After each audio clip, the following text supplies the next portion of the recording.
Grace, you collapsed again? Unbelievable. Answer my calls, Grace. What kind of wife are you? Eric's voice blares through the phone, cutting through the ambulance sirens. I'm on my way to the hospital. I could lose the baby, I managed to say, holding back tears. The paramedics work around me, their faces focused and grim. Eric snorts on the other end. Well, we're here starving because you can't make dinner. Now you're relaxing in a hospital? Get it together. My throat tightens as I try to steady my breath. A paramedic looks at me with concern. You should focus on staying calm, ma'am. It's important for the baby. I nod, clenching my phone. Eric, I'm doing my best. This isn't about dinner. It's our child. His response is a heavy, frustrated sigh. Your best, huh? Seems like your best is just never enough. I hang up, unable to listen anymore. My heart pounds painfully in my chest, and not just from the physical strain. The paramedic shakes his head subtly. We'll be at the hospital soon. Just keep breathing. As I lie there, the thoughts of Eric's constant criticism and indifference replay in my mind like an old scratched record. Every harsh word echoes louder in the cold, confined space of the ambulance. Upon arrival at the hospital, I'm quickly wheeled into the maternity ward. Nurses move with practiced efficiency, and I catch snippets of diagnosis and concern. My OB/GYN, Dr. Collins, arrives shortly after. Grace, hang in there, she says with a calm yet urgent tone. We're going to do everything we can to make sure both you and the baby are okay. I nod, feeling a tear slip down my cheek. Thank you, Dr. Collins. Hours pass, marked by the beeping of monitors and the quiet hum of hospital activity. It feels surreal, a stark contrast to the chaos of my home life. Dr. Collins updates me regularly, her calm demeanor a lifeline amidst the storm within me. Eventually, the tension eases. The baby is stable for now, she says, offering a reassuring smile, but you need to avoid stress. It's crucial. I nod weakly, knowing how impossible that request feels with Eric at home. I'll try, Doctor. The room grows silent once Dr. Collins leaves, except for the soft ticking of a nearby clock. I stare at it, counting the seconds, trying to slow my racing thoughts. I need to find a way out of this. My phone buzzes again, breaking the brief peace. It's a message from Eric. Don't expect me to come. Sort yourself out. I toss the phone aside, feeling a surge of something I haven't in weeks. Anger. What kind of person can't even show up when their wife is in the hospital, risking everything for their unborn child? That anger simmers, providing a strange comfort. Maybe it's time I started thinking about what I need, what the baby needs. Not just what Eric wants. This realization hits me like a wave, both terrifying and liberating. The door creaks open, and a nurse enters with a tray of food. Time to eat, Grace. You need your strength. I look at her, nodding. I'm not sure what my next steps will be, but one thing is clear. I need to get stronger. Strong enough to stand up for myself and my baby. Strong enough to face whatever comes next, even if that means facing Eric. I take the first bite, letting the warmth of the food seep into my bones. It's a small step, a simple action, but it feels like the beginning of something bigger, something necessary. For now, I focus on eating and breathing. The fight can wait until tomorrow. The fluorescent lights flickered above me, mimicking the flicker of emotions I felt inside. Leaning against the stark white hospital sheets, I closed my eyes, recalling a time when life seemed simpler. 2 years ago, I was one of the top marketing executives at my firm. I thrived on the rush of meetings, pitches, and late-night brainstorms. It was during one of these hectic days when I first met Eric. He wasn't always this way. Back then, he was charming and attentive, surprising me with coffee during those long nights, showering me with thoughtful gifts and making me laugh. The memory felt distant now, almost like a dream. Losing myself in work, I hadn't seen the warning signs when our whirlwind romance led to a rushed marriage. Within a year, I was pregnant, and it became clear that my role would need to change. Eric gently suggested that I become a stay-at-home wife. It's only until the baby arrives, he assured me, his arm around my shoulder.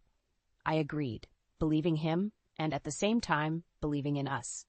But as the months passed, the dynamic shifted. Eric's patience grew thinner, and his demands became relentless. This once affectionate man turned into someone colder, more critical with each passing day.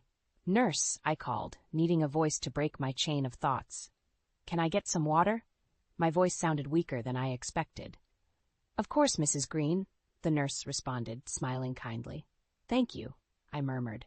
As simple as the gesture was, it reminded me of basic decency, something Eric's behavior often lacked now. The nurse returned with a cup and placed it on the side table. "Try to rest, Mrs. Green. Stress isn't good for either of you." I nodded. "Please call me Grace." "All right, Grace," she said softly before stepping out. Her kindness was a balm, a stark contrast to what I faced daily. Eric's dismissive attitude wasn't confined to stressful moments. A week ago during a family dinner, his mother, Cheryl, pierced into me with her icy gaze. "Grace, this casserole is too salty. And don't you think you should have a better grip on household chores by now?" Before I could respond, Eric added, "Mom's right, Grace. For someone staying at home, you should be more proficient with these things by now." I had smiled tightly, swallowing the retort burning at the back of my throat. "I'm doing the best I can, Cheryl." "Well, your best needs to improve," she shot back, her eyes never leaving mine. That night, as I cleaned the dishes alone, I asked Eric why he never defended me. "They're my parents, Grace. I can't just argue with them over simple things. You need to handle it better. Handle it better." His words rang in my ears as I drank the water, thinking about how far I'd fallen from that confident executive to someone who now questioned her every move. But in this sterile hospital room, something new was budding, a resolve.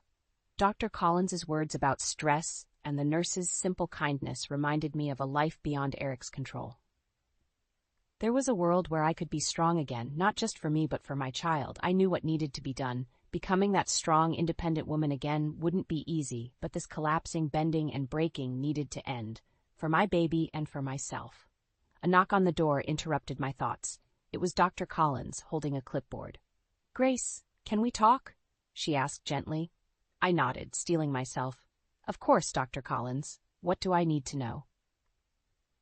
"It's about balancing your health and any external stress," she began, and I knew this was just the start of a conversation about taking back control. Dark times lay ahead with Eric, but with each moment in that hospital, I found my determination strengthening. It wasn't just about staying healthy. It was about reclaiming my life, one day at a time. The sunlight streamed through the windows as I sat propped up in my hospital bed, sorting through the cascading thoughts in my mind. Just as I was about to sip some water, my phone buzzed. Cheryl's name popped on the screen, making my heart pound faster. "Grace, you've been in that hospital long enough. You need to come home and take care of your duties," she began without preamble. "I'm not just lying here out of choice," I replied, trying to keep my voice steady. "I need to stay here for the baby's health." "Excuses," she scoffed. "You are a useless wife to my son, and it's high time you step up. We want dinner ready when Eric gets home." The line went dead, leaving me trembling with anger. I had just endured a terrifying health scare, yet all they could think about was dinner? Suddenly, the hospital door swung open, and Eric stormed in. "Grace, what's with you ignoring mother's calls?" His face twisted with irritation. "I was resting," I said, gripping the bed rails for support. "The doctor said I need to avoid stress." "You're stressed. What about me, Grace? I'm the one working all day to support us." "You think I don't work?" I shot back, surprising myself with the sharpness of my tone. "I just expect."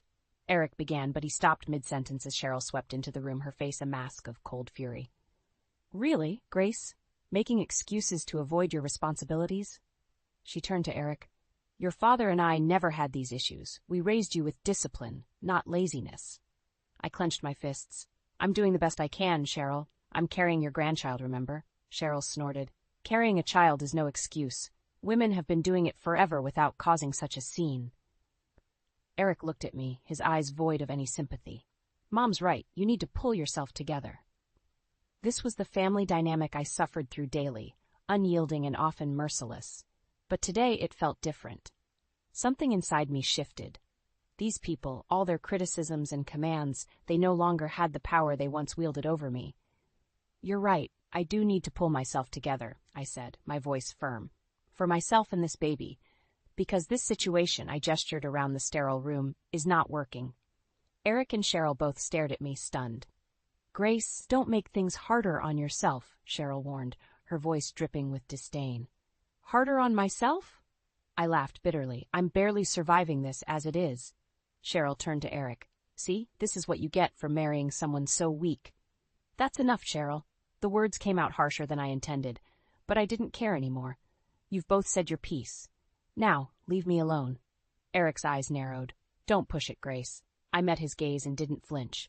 Get out, Eric. I need rest, and you're not helping. They finally walked out, leaving me in the suffocating silence of the room.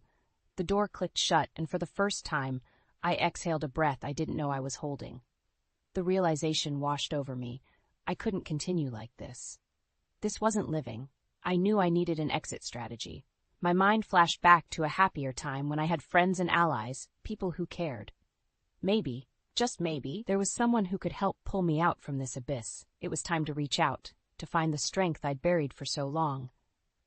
The nurse shifted the curtains, letting in the morning light. I sat up, adjusting the pillows behind me. My body ached, but determination filled my veins. I needed a way out, and every second brought me closer to reaching out for help. The door cracked open. I expected another nurse, but in walked a blast from my past, Ally.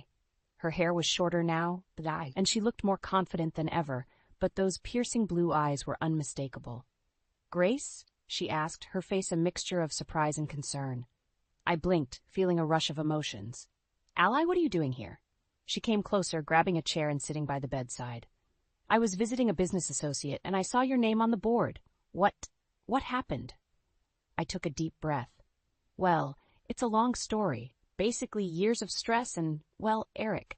Her smile vanished. Eric? Your husband? Yes, I said, my voice barely a whisper.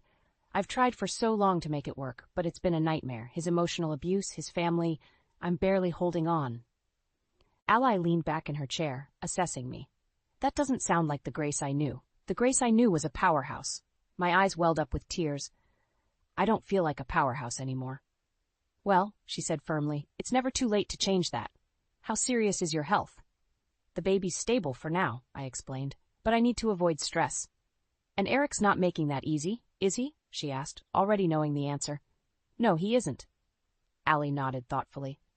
Grace, what if I told you that you don't have to go back to that life? I can help you start over. Her words felt like a lifeline. What do you mean?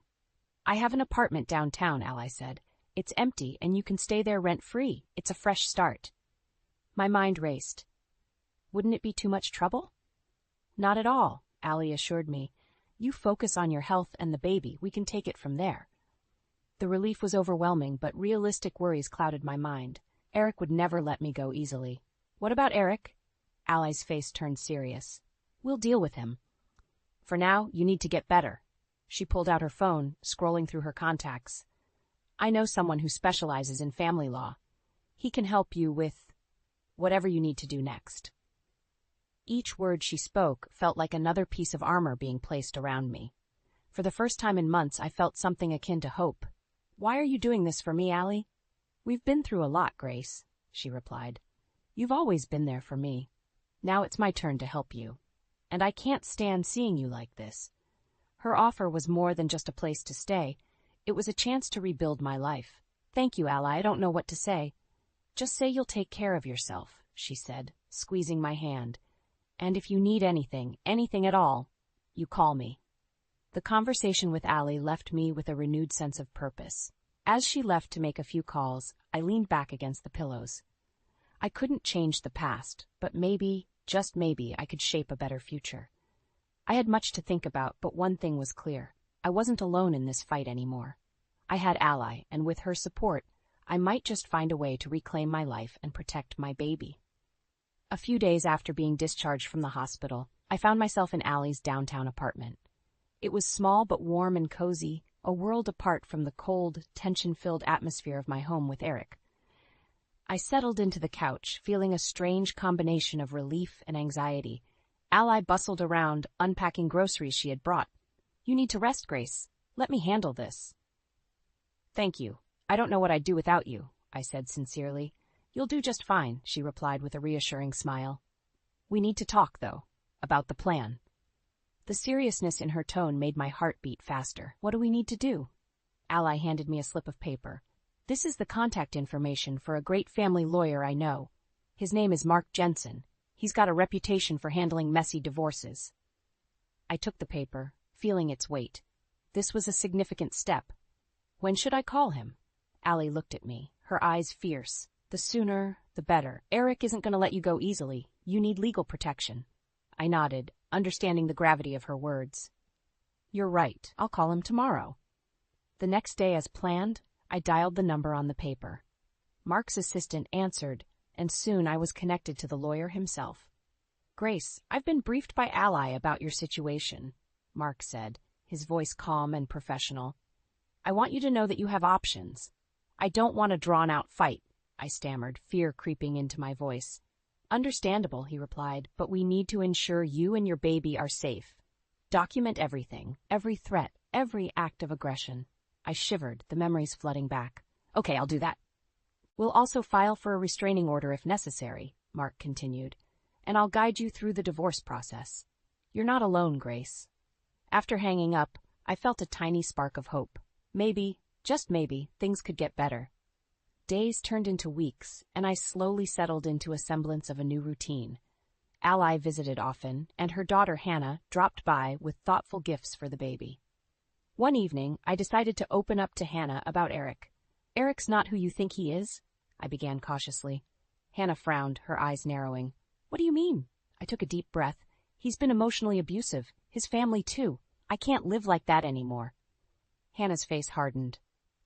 I work with him, you know. He's not exactly kind there either, but I never knew it was this bad. I nodded, feeling a bond forming. I'm glad you know now. Hannah's eyes flashed with determination. I can keep an eye on him, let you know if he's planning anything. Thank you. That would mean a lot, I said, feeling a surge of gratitude. Over time, Hannah's updates about Eric became a crucial part of my strategy. She reported his growing frustration at work, his dismissive attitude towards colleagues, and the whispers of a possible demotion due to his behavior. Each piece of information was another brick in the wall I was building to protect myself.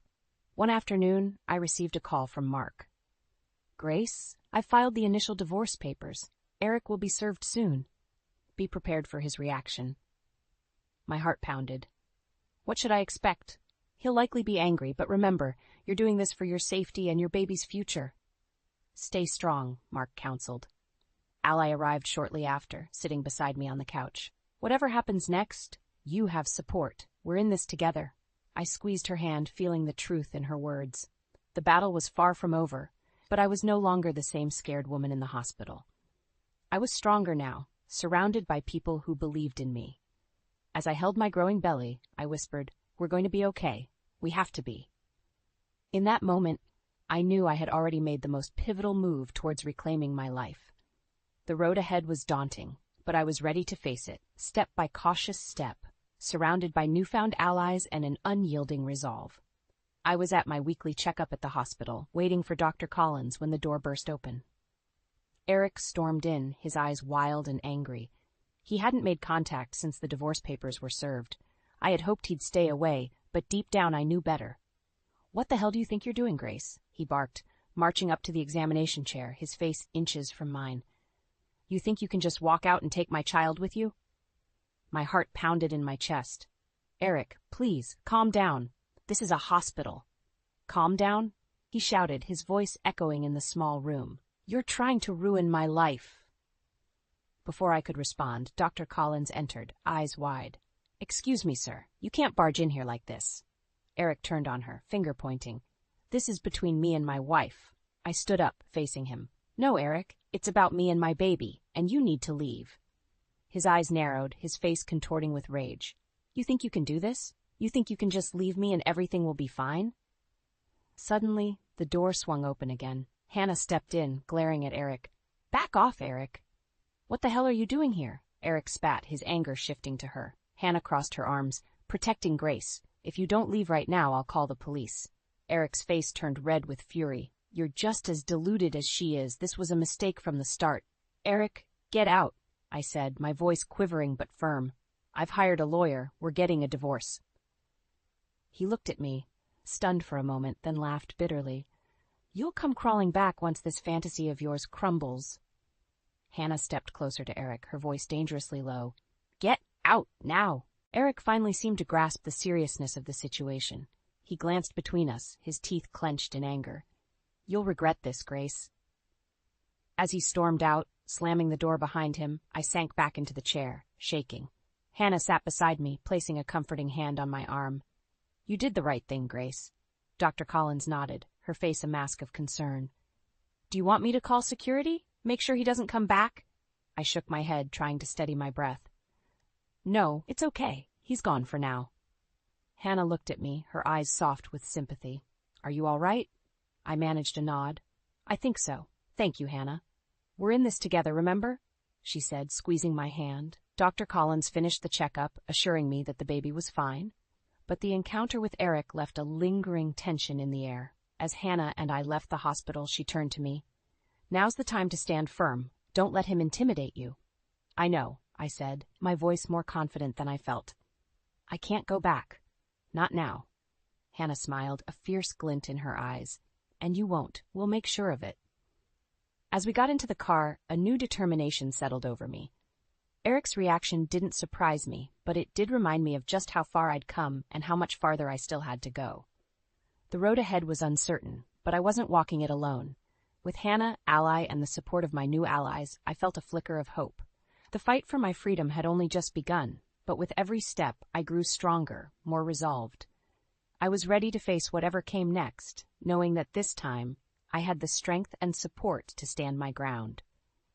It had been a week since Eric's outburst at the hospital, and I had finally started to feel a semblance of peace in Ally's apartment.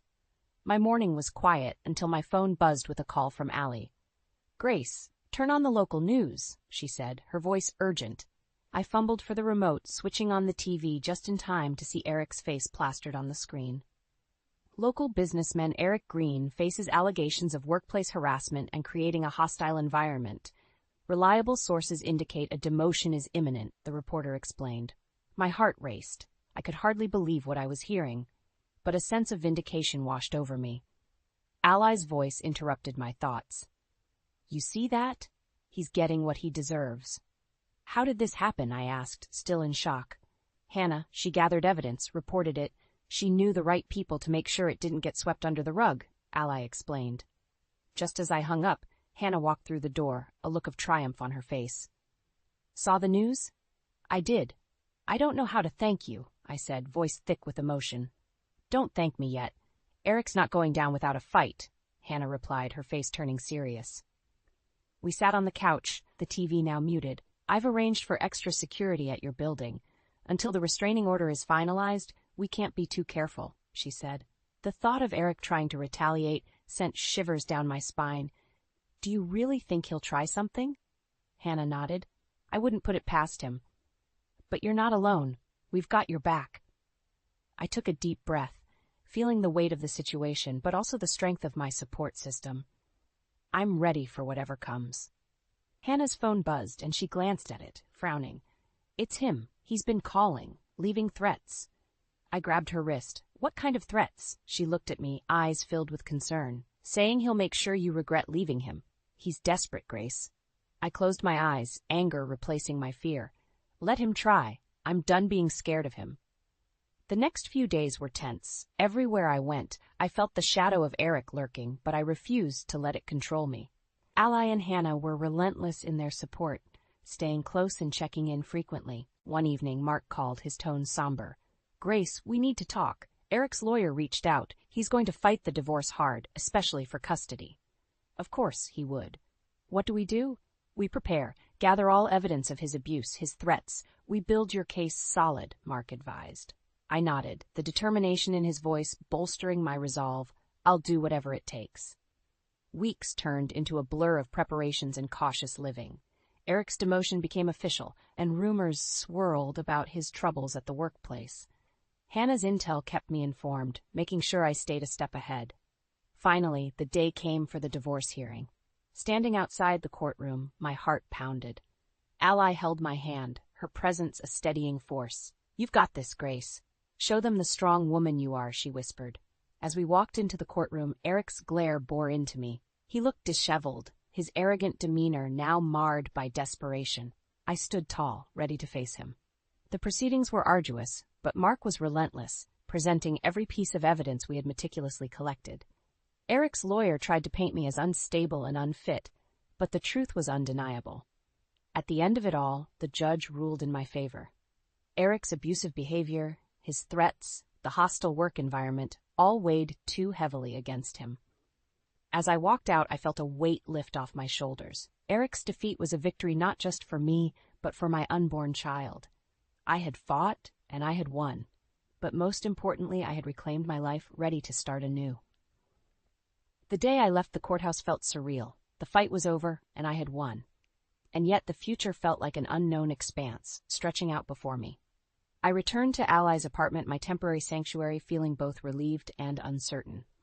A few weeks later, I was sitting in Ally's office, now officially part of her team. I was grateful for the job and the chance to rebuild my life. It felt good to use my skills again and to be surrounded by supportive faces. Ally walked in, holding a tiny blue onesie. "For the little guy," she said, handing it to me. I smiled, running my fingers over the soft fabric. "Thank you, Ally. You've done so much for us. Your family, Grace. And speaking of family," she hesitated, then continued, "I want you to meet someone." She led me to a conference room where a man in his mid-40s sat. He smiled warmly as we entered. "Grace, this is John. John, this is Grace." John stood up, extending a hand. "Nice to meet you, Grace. Ally's told me a lot about you." "Nice to meet you too," I said, shaking his hand, feeling a bit curious. "John is a therapist," Ally explained. "I thought it might help to talk." I nodded, feeling a bit overwhelmed but understanding her intention. "Thanks, Ally. I'll consider it." As I walked back to my apartment that evening, I felt a mixture of gratitude and doubt. Could I really put all this behind me? Months passed, and my life began to stabilize. I worked hard, focusing on my pregnancy and my new job. Hannah stayed close, her friendship becoming a beacon of light in my chaotic world. One afternoon, Ally called me into her office. "Grace, I have an offer for you." "What is it?" I asked, curious. She handed me a folder, an opportunity to lead a new project, something I think you'll excel in. I opened the folder and scanned the details. It was a challenging project, but also a chance to prove myself once more. "I don't know what to say." "Say yes," Ally smiled. "You deserve this." "All right," I said, feeling a surge of excitement. "Yes." As I left her office, my phone buzzed. It was a text from Hannah. "Can you meet me at the park? I have news." I hurried over, finding her sitting on a bench, looking excited. "What's up?" She grinned. "Eric got fired today. They finally had enough of his behavior." A flood of emotions swirled inside me, but mostly relief. Wow. I don't even know what to say. Hannah laughed. "Just breathe, Grace. Karma's doing its job." We spent the rest of the afternoon talking and laughing, a sense of closure settling over me. That night, as I lay in bed, feeling my baby's kicks, I finally felt at peace. Eric was out of my life, and a new chapter was beginning. I whispered, "We're going to be okay, little one." The months rolled by, and soon it was time. I went into labor late one night, and Ally rushed me to the hospital. The delivery was intense, but the moment I held my son in my arms, everything else faded away. "You did it," Ally whispered, tears in her eyes. "No, we did it," I corrected, feeling the weight of our journey. As I cradled my son, I realized that the darkest moments of my life had led me to this point. I wasn't just surviving anymore. I was thriving, surrounded by people who loved and believed in me. In the following days, I took up Ally on her suggestion to meet John for therapy. It helped me to process everything I'd been through and to rebuild my confidence. When I returned to work, Ally officially offered me the role of project lead. I accepted, feeling ready to take on the world. And so, surrounded by a new family of friends and allies, I stepped into my new life with determination and a hopeful heart. My son and I were ready for whatever came next, knowing we had already overcome the hardest battles. We were ready to face the future together.